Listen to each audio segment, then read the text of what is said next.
background, and joining us is the CEO of the Association of Independent Multiple Pharmacies. Hello to you. Thank you for joining us on the programme this morning. Are there any concerns in your industry? Hello, Kay. From pharmacists' perspective, we've been working really hard throughout this crisis to make sure that the supply of medicines is not affected and that our patients have access to medicines. And we obviously continue monitoring the situation. We've got contingency plans in place and working with the government to try and ensure that plans and strategies are in place that allow us to carry on what we need to be carrying on, looking after our patients and making sure the supply is there. Yeah, so there's no concern at all as far as drugs are concerned, and if you get your prescription from the doctor, you will be able to pick up your medicine at the chemist.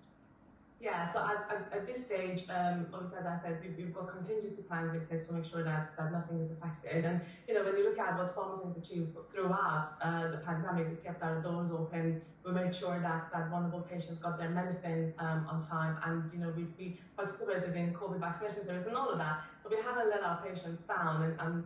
And we are making sure that, again, during any crisis, we work with the government to ensure that medicine supply is there and patients are looked after. And we are asking the government to obviously work with us and put contingency plans in place, continuing to looking after patient care. That was going to be my next question, actually, Leyla.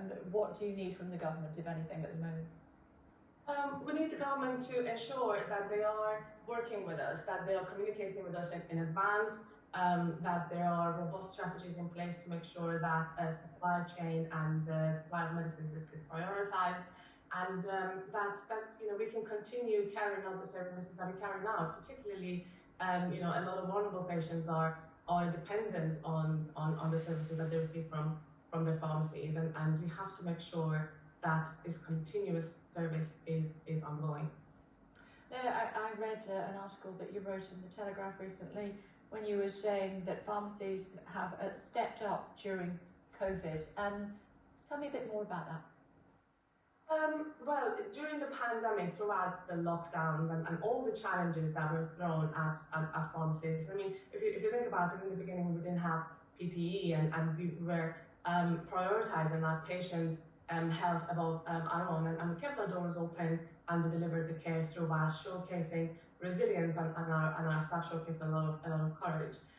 We participated and advocated our participation to the government in the COVID vaccination service and done a brilliant job.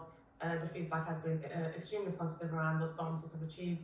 And again, kept the medicine supply going. And you know, there's a lot that this sector should be proud of. And I think patients have seen all the good things that has been achieved. And again, we want the government to support us, to allow us to have that accessibility in communities and looking after our patients. So that's, you know, we are capable, we have demonstrated that we've done it, we just need the government to believe that and support us. Okay, good to talk to you this morning. Thanks for taking the time. Still to come on the programme.